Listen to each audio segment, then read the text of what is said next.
In this real estate market of 2026, it's so important if you're considering selling your house, pricing your house, it's important that you understand what buyers are seeing in your home, what potential they see in your home. It's not often perfection because normally people are going to come in, even if you've done things like remodel the kitchen or put new flooring down, they're going to come in and make that home their own. So it's the potential of what they can do to it to make it their own, as opposed to it being absolutely perfect. Some examples of that are starting out front landscaping. You may think you have the perfect landscaping package out there, and they may decide to come in and completely rip it out and do something new. Colors inside your house. You may love the paint inside. They may be thinking, I'm going to repaint this whole entire thing. I'm going to rip up this flooring that's here because I don't want the luxury vinyl flooring. I want actual plank tile flooring. Dark kitchen cabinets. You may love them. They may want white kitchen cabinets. So you have to look at it for potential. When you're talking about furniture, you have to give them the opportunity to visualize what their things are going to look like in there, not overpacked with your things. Same thing with the primary bedroom and all the closets in your house. You've made the decision. You're putting your home on the market. You want to sell. You've made the decision where you're going to go. So start packing. There's no reason to not start packing before you even get on the market to enhance the potential of what your home looks like. Now, I get the question a lot. Well, what about our new roof? What about our new windows? What about this, that we did? So you have to look at it as, was that an upgrade, a new roof, or was that maintenance of your home because your roof was 19 years old? It's maintenance. It's an insurance issue. You may have insurance that you've had on your home for the past 15 years, but the next buyer is going to have to come in and get a new insurance policy. And I talk to sellers about this all the time. They said, "Well, we just had our roof inspected, and there's absolutely nothing wrong with it." How old is it? It's 19 years old. That next buyer owner of your home may not be able to get an insurance policy on it, or if they do, they may be able to get one for a year or two, depending on the company, of course. And I'm not an insurance person, but they may be able to get a policy for a year or two. But again, looking at the potential of what they're going to have to spend on your home. That goes with appliances, with windows, with a roof, with a pool resurface. And I can mention all these things because when we bought this house that we're in, we got an amazing deal on it. We bought at the right time. We bought in 2018. The market was still a little depressed, but we came into it knowing that we were going to have to do a lot of things to it. We saw the potential of the home. I knew in a couple of years I was going to need a new roof. I knew in a couple of years I was going to need a new water heater.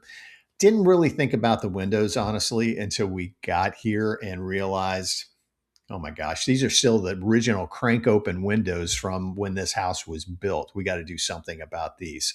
So your perfect home might just be the potential of what a buyer can or could do with your home. You have to remember that. Don't price it like it's the perfect home. I always like to look at comparable properties with clients that I'm sitting down with, listing their home. So let's look at these. Here's the highest price per square foot home that sold. Here's an average price per square foot home. And this one sold for a little under the average. And let's compare what your home looks like and compares to. Now, in this market, I wouldn't go back more than 60 to 90 days because if you go back a year, the market was completely different and we've changed. If you look at homes square footage wise, try to do 10 to 20% of the square footage of your home and compare that if you can within your community. If you can't get them within your community, go a half a mile out. And if you still don't have enough, go a mile away from your house, but in a comparable community.